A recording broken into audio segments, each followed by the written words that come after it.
Primero de los temas que planteamos, esta cuestión vinculada a los varios accidentes de tránsito y, como decía Marcelo, principalmente con personas jóvenes, lamentablemente también de manera coincidente o no, que han perdido la vida en los últimos días, ¿no? Con motocicletas, ¿no? Sí, sí. Uno puede llegar a pensar que se trata de algo multicausal, que tiene que ver con la educación, con la cultura de la velocidad, pero bueno, desde el punto de vista médico también es importante saber cuál es el diagnóstico que se puede hacer de toda esta situación. Presento al representante del Hospital Pena y a usted toca del Hospital Municipal, así no nos peleamos. Doctor Carlos Sola, gracias por venir. Buenas noches. Gracias por invitarme. Bueno, en terapia intensiva del Hospital Pena, ¿cuántos años, Carlos? Muchos. Muchos, más de 17. Y me decías en privado, 8 años como integrante del Comité de Trauma de la Sociedad Argentina de Terapia Intensiva. Así tuve el placer de integrar dentro de una comisión a nivel nacional, una entidad científica, y bueno, es como que uno ha rozado el tema durante muchos años. Yo sé que las estadísticas son importantes, ¿no? Porque de esto seguramente las autoridades dirán, no, estamos mejor o estamos peor. La sensación que todos tenemos, y a juzgar por los últimos hechos, es que,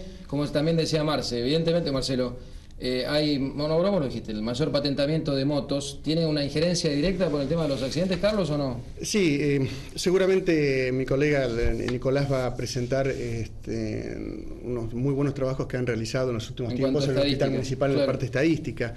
Creo yo que de a poco, y aunque durante muchos años se ha tratado el tema a nivel nacional, uno de los referentes que tengo el orgullo de ser amigo personal de él, el doctor Jorge Neira, ha tratado de brindar durante años explicaciones sobre este tema.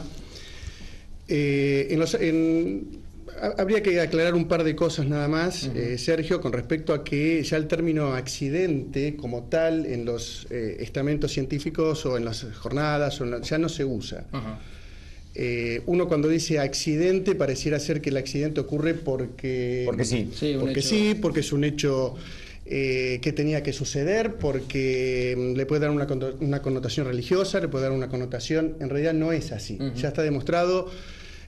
No voy a hablar de cifras, seguramente el doctor va a hablar de otras cifras, pero solamente entre el 3 al 5% de los accidentes, los llamados accidentes, son tales. Claro.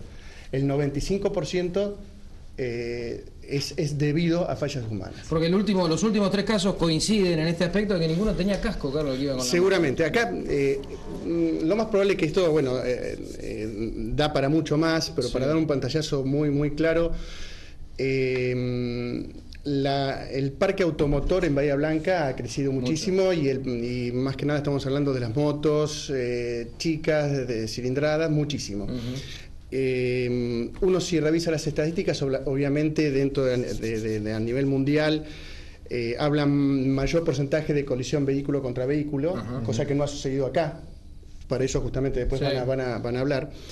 Pero evidentemente es una epidemia desde hace años que las sociedades en el mundo entero la están sufriendo, y es una opinión muy particular mía.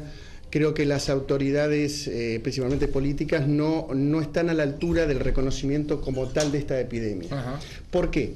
Solamente acá hay varios actores, no solamente el actor del individual, de cuando uno sube al auto y maneja, sino también está el otro actor importante, que es del Estado, como por ejemplo decían acá, del uso de cascos, el uso de control, prevención, después si hay tiempo, prevención primaria, secundaria o terciaria. Es un tema muy amplio, pero por lo menos para dar las pautas creo que sirve.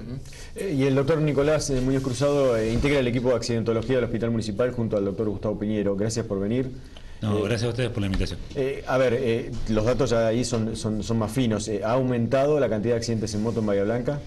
Sí, nosotros llevamos una estadística a nivel dentro del hospital, donde vamos observando la evolución del tipo de incidentes que tenemos, de diferente tipo, de vehículos a motor y de otro tipo. La mayoría son de vehículos a motor. Habíamos visto un estancamiento después del año 2008, cuando se largó el programa Bahía Conduce, donde habíamos visto que se había estancado un poquito y había disminuido levemente la cifra de incidentes con motocicletas, pero después volvimos a ver que volvió a incrementarse, ¿verdad? Sí, siguió evolucionando como esperábamos. De hecho, los incidentes con motocicletas superan en doble en la cantidad de veces a los se producen por automóviles, por peatón o por bicicletas. La mayoría se la llevan las motocicletas. Sí, se llevan, digamos, un 50% más de lo que se lleva el resto de los vehículos. Y a esto se le tiene que agregar la gravedad con la que ingresa el accidentado en moto, que difiere de la que puede ingresar un accidentado en general, ¿no? Un accidentado en un auto, por las defensas. En un vehículo con más protección. En el otro, claro. Sí, digamos, el peatón, el motociclista y la persona que anda en bicicleta está más expuesta a sufrir lesiones más graves, pero hay, digamos, lo que difiere en la motocicleta es la velocidad que la motocicleta lleva, y eso hace que la lesión sea mucho más grave con respecto al peatón, que de por sí generalmente tiene una lesión grave, pero hay menor cantidad de estos últimos, de esos dos últimos 3 casos, doctor, que mencionamos coincidentemente o no, yo sé que todo el mundo dirá, bueno, el menor, el pibe, el adolescente es el que más usa la motocicleta, el hombre mayor casi o usa realmente el colectivo o el auto, o no se arriesga en una moto. Murió un pibe de 18, uno de 19. Sí, están en esa franja. Estamos en esa franja. ¿Es sí, esa la franja más importante en cuanto a edad, doctor? La franja más importante va desde los 15 a los 45 años, con un pico a los 25. Claro. Es donde se ve la mayor cantidad de Estamos hablando de 15 cuando todavía no están autorizados ni habilitados para manejar motos. O sea, a los 15 no puede tener una persona un carnet para conducir. No, a los 16 es con moto, ¿no? Parece no. A los 17 creo. O 17. Creo que a los 17 están habilitados para manejar. ¿Y ustedes a dónde? Bueno, evidentemente la tarea de ustedes empieza y termina en el hospital, pero ¿ustedes creen que una política de mayor restricciones para que una persona acceda a la motocicleta o mayor rigidez a la hora de entregarle el carnet puede servir a esto, o es algo que está fuera de las manos de...? Una cosa es la entrega del carnet o la habilitación para conducir, y otra es posteriormente el control, que se realiza, una de las, digamos, no siempre, pero en la mayor parte de los casos va asociado el consumo de alcohol y la conducción, digamos, que el joven es como que siente, no sé, una sensación diferente, o se siente que no le va a pasar nada, y en general van de la mano. No en todos los casos, pero en una gran mayoría, y me parece que lo que falla quizás sea el control en los usos de dispositivos de seguridad y en el control de alcoholemia. ¿Sí? ¿Y cuánto le cuesta un accidentado, por ejemplo, al hospital municipal? En promedio. Sí, en promedio. En lo que va, esto de este año, el hospital lleva gastado en accidentados por motocicleta casi 1 millón de pesos, 950.000 pesos aproximadamente, y la media, digamos, el promedio por paciente es de 5.700 pesos. Claro. Pues estamos hablando de los hechos más trágicos, pero Carlos, algo me planteaba también fuera de micrófono. El tema está en los que quedan con problemas de físicos serios. Seguro. O no tan serios, digamos, hay una cuestión detrás de la familiar. Exactamente, el tema trauma es un tema apasionante y problemático a la vez. No solamente está la persona que lamentablemente fallece en el momento, que es el peor caso, ¿no? Que es el peor caso, que se pierde, sino que ya, obviamente, estadísticamente hablando, hay un número determinado de personas alrededor que quedan heridos, estadísticamente. Ustedes saben, yo voy a decir cosas que lo sabe realmente el televidente también. El promedio son 20 muertes, entre 20 a 22 muertes por día en Argentina. En accidente de tránsito en el país. Es lo que se llama la colisión de vehículo-motor, que es voy a empezar a mencionar así para que la gente sepa cómo se manejan. Colisión de vehículo-motor. Esos 22 muertos hacen una estadística muy pesada, pero hay que tener en cuenta que no solamente está la persona fallecida, sino que hay una cantidad muy grande de heridos, claro, desde el punto de vista físico, y que hay que atenderlos. Y a su vez está el impacto no solamente físico, sino el impacto emocional, lo que significa el duelo de una persona perdida, lo que significa las lesiones psicológicas y psiquiátricas que quedan en los sobrevivientes, involucrados o no, claro, en el accidente mismo. Hubo, y no da, porque es una cuestión muy técnica, pero se ha calculado durante años, por ejemplo, la posibilidad de beneficio económico que podría tener esa gente joven, como dice el doctor, que fallece en adelante. Y esa posibilidad de producir se ve coartada, claro, por la muerte de una persona entre los 15 y los 24 años. Hay que recordar claramente que el trauma es la principal causa de muerte en el grupo etario hasta los 45 años. Insisto, y si esa persona que es socialmente activa, que es económicamente, que produce a la sociedad, se le corta la vida. No es lo mismo, por ejemplo, el paciente terminal de cáncer que tiene 84 años, que eso es todo impacto que lo absorbe la sociedad. Ahora, cualquiera de los dos, Carlos, doctor, recién lo planteaba claramente, con el Bahía Conduce, al principio como que había una meseta. Una meseta, sí. Sí. Los controles, vaya a saber por qué situación. Ahora, yo me subo a una moto y no sé que si me pego un palo de aquello, puedo tener riesgo de fallecer, digamos, no sé, digamos, siquiera preguntarlo, pero ¿cómo es el tema? Yo sé que el pibe por ahí es más aventurero, todo lo que quiera, pero se mezcla un poco uno todo, de los ¿no? últimos hechos en Pacífico del 2100 pegó con todo el cuerpo en una base de un palo de telefónica o de luz. Digamos, uno sabe que con ese golpe, doctor, chau, ¿o no? Digamos, ahí influye, digamos, exponencialmente la velocidad a la que se conduce. Claro. Eso, digamos que para el trauma es fundamental. Una es el tipo de colisión que tenga y otra es la velocidad que lleva el vehículo, que puede desarrollar el vehículo. A mayor velocidad, mayor va a ser la lesión, mayor va a ser el daño, con más probabilidad de que la lesión pueda llevar el paciente a la muerte. De hecho, uno analiza qué fue lo que sucedió con los vehículos en la evolución tecnológica del vehículo. El vehículo está hecho cada vez más deformable, o sea, colisiona y se deforma más, absorbe la energía. De esa manera se intenta producir menos lesiones, pero también los vehículos cada vez son más veloces. Claro. Entonces, a pesar de que se pueda deformar el vehículo y demás, ir a alta velocidad influye digamos, negativamente sobre la vida de una persona, porque va a producir lesión más grave. Ahora, acá hay una pata que no se tiene en cuenta, disculpe, doctor, pero hay una pata que no se tiene en cuenta, que son las concesionarias. Yo hablaba con la dueña de una concesionaria, Corbata, ¿sí? Y me dice, si yo le llego a decir al padre de ese chico que su hijo no puede subirse una moto, y por ahí se enoja y termina peleando conmigo. Es parte de la situación que se vive dentro de las concesionarias cuando alguien va a buscar una moto. La concesionaria dice, mire que su hijo no está preparado para manejar una moto. Yo les pongo el ejemplo de los clásicos, todos vivimos acá, hacemos lo que es Montehermoso, de los cuatri Montehermoso. Lo he visto personalmente, tipo anecdótico, el padre requiriendo explicaciones al policía que paró al hijo menor de edad que iba manejando por qué lo había parado.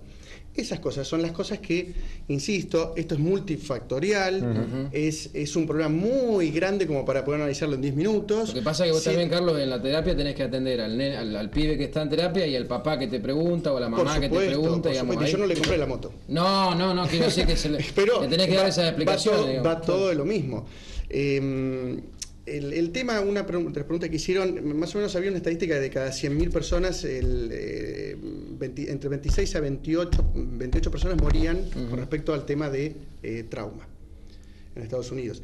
Y se hablan, por ahí Nicolás tiene mejores los datos, de miles de millones de dólares anuales de pérdida en costos, solamente económicos. No estamos hablando de los otros costos. Sí, entiendo. Costos económicos. De las patas que ustedes me comentaban, obviamente que hay que hacer lo que se llama prevención primaria, prevención secundaria, prevención terciaria. Esto lo sabemos todos, lo importante es poder llevarlo a cabo, y ahí es donde entra el rol del Estado, en el cual el Estado no puede solamente supuestamente dar un mensaje que decir, bueno, use cinturón. Póngase casco y ya está. No, la prevención primaria no pasa por ahí. La prevención primaria es tratar de evitar y mejorar las condiciones para que no ocurra. Ejemplo, autopistas, como el doctor Laura ya ustedes saben muy bien el tema autopistas, demarcaciones claras. Bueno, todo eso hace lo que es una prevención primaria. En eso, la persona que se sube al auto, eso no tiene incumbencia. Eso es lo que la sociedad le tiene que reclamar al otro resto de la sociedad que ejerce la política para poder plasmar eso. Ahí es donde, miren, en la Argentina se mueren 4 veces más en relación a los países desarrollados, en relación a la cantidad de autos y la cantidad de habitantes. Esos son datos claros, concretos. ¿Por qué se mueren más? Bueno, es multifactorial, pero por muchas cosas. La última de mi parte, sí, Nicolás, dale. Dale. Ahora sí, cierro. Generalmente cuando se dice voy en auto, a más de 130 km por hora, 140, no hay cinturón de seguridad que te salve, no hay airbag que te salve. Incluso el airbag a veces dice que el palo es prácticamente mortal. En moto, hablando de la moto, ¿a qué velocidad ya uno dice, bueno, cualquier palo que te pegás a esta velocidad es a más de 60 km por hora? Ya se pueden producir lesiones por lo que llamamos desaceleración, o sea, el cuerpo frena, el vehículo frena, o el cuerpo de la víctima va a impactar contra una columna, y de esa manera los órganos que están adentro del cuerpo se desgarran porque están sujetos. A más de 60. A más de 60 kilómetros por hora. Equivale aproximadamente a caer de un cuarto piso. Claro. Sí, es una cuestión milagrosa salvarse por alguna circunstancia, si no... Por más que lleve, no hay... en ese caso, hasta que por más que lleve casco, pegues contra lo que pegues. Digamos, una cosa que sí va a ayudar, digamos, la mayor parte de los motociclistas tienen lesiones de cráneo graves. Pero otra cosa que habíamos visto después del Bahía Conduce era que, digamos, había estancado la cantidad de lesionados, pero también había cambiado un poco el patrón de lesión. Se veía como se les obligaba a tener el casco para cargar combustible después del Bahía Conduce, Sí. veíamos más lesiones de los órganos abdominales y menos del cráneo, digamos. Siguió habiendo... Había fractura de una pierna o golpe sí. en el tórax o en algún brazo, sí. pero no en la cabeza. Lesiones graves, pero no tanto... El cráneo, digamos, el concepto es, la lesión del cráneo en general deja al paciente con una secuela neurológica que lo hace, como explicaba el doctor, quizás perder para la sociedad una persona joven que puede desarrollar económicamente a la sociedad, puede aportarle. El problema de las lesiones del tórax y del abdomen son las que en general producen la muerte, porque se rompe el órgano y el paciente termina exsanguinado, digamos. Sí. Entonces ahí viene la muerte. Como decía Carlos, es un tema que vamos a intentar ampliar seguramente de aquí en los próximos programas, pero una última reflexión es que me parece, lamentablemente, se van a seguir comprando motos, están a un valor promedio 4.000, 5.000 o algunas. Es un vehículo accesible. Claro, va a haber cada vez más unidades, y si no se apunta a la prevención y alguna otra cosa más, de esto vamos a estar hablando casi todo Y además, el día, ¿no? el chico que compra esa primera moto, que son las Sí. de 110, que son las protagonistas de la mayoría de los accidentes, no, salta de la bicicleta a esa moto. No hay No un hay nada. intermedio. El primer vehículo automotor de estos chicos son una moto de 110 cilindradas. Claro. El cierre, Ahí Carlos. está la legislación, un poco enganchando lo que ustedes dicen, en el cual usted se compra una moto, perfecto, bueno, pero para andar en moto tiene que andar con casco, tiene que respetar las leyes, tiene que estar bien demarcadas las calles, etcétera, etcétera, etcétera. Entonces uno va a disminuir el índice de sinistralidad que ocurre en estos casos. Y además tiene que saber un El poco tema manejar una está moto. que, insisto, no solamente es la responsabilidad del que lo compra, del que se la compra, sino también responsabilidad de que todo alrededor de ese potencial accidentado El que el sistema lo funcione bien en ayude general, para claro. que no ocurra. Es difícil de implementar, Sí, por supuesto. Pero bueno, algo hay que hacer, porque no... evidentemente. Gracias por venir, Carlos, muy amable. Muy Nicolás, amable, gracias por Dile. invitarme. Y vamos a ampliar esto, porque Sí, evidentemente sí, hay da para algunos otros mucho. números. Claudia dice que el problema también es que los automovilistas, la mayoría, no respetan ni motos ni bici, y menos peatones. Jamás ceden el paso en esquina sin semáforo, o cuando ellos van a doblar. Y les dan carnet que los evalúen, o los que evalúan, empiecen a ajustar tornillos. También en eso, la opinión de Claudia, una de las televidentes. Pausa. Pausa y estamos con otro de los temas. Ya venimos.